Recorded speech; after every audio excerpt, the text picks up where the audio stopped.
Vous êtes sur I24, c'est le journal en direct depuis Tel Aviv et l'autre grand titre du jour, c'est la vague d'attentats en Israël qui reprend de plus belle. Hier, une femme a été tuée et ce matin, vous le voyez sur ces images, nouvelle attaque au couteau dans la localité de Tkoa, toujours en Cisjordanie. C'est une femme enceinte qui a été grièvement blessée il y a un peu plus de 2 heures maintenant dans cette localité de Cisjordanie. Avec nous Mathias Inbar, que sait-on de plus de cette attaque? D'abord, dans quel état est la victime? Alors, elle est toujours entre les mains du service de traumatologie de l'hôpital Shaare Tzedek de Jérusalem, qui est désormais habitué, vous le savez Barbara, depuis plus de 100 jours maintenant que l'intifada des couteaux a commencé.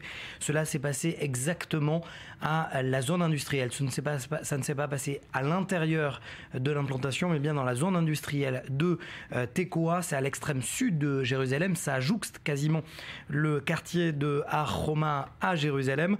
Comment ça s'est passé? Un jeune Palestinien a attendu tout simplement sa proie. Il l'aurait été vu pendant de longues minutes en attendant que les clients du magasin dans lequel travaillait cette jeune femme de 30 ans qui est enceinte de 8 mois. Il a attendu patiemment, il a pris un couteau, l'a attaqué, l'a poignardé à plusieurs reprises dans les membres supérieurs de son corps. Lui a été neutralisé par balle. Il est toujours dans un état grave. Elle est dans un état sérieux, tout simplement parce que pour l'instant, on ne peut pas la rentrer dans le bloc opératoire parce que la vie de son bébé pourrait être mise en danger dans le cas échéant.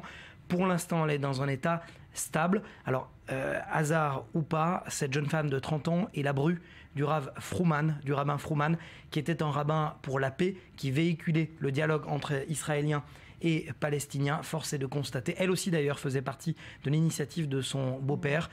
Force est de constater que le terrorisme ne fait pas de distinction. Voilà, et cette jeune femme enceinte, toujours hospitalisée dans un état grave mais stable. Vous restez avec nous, Mathias.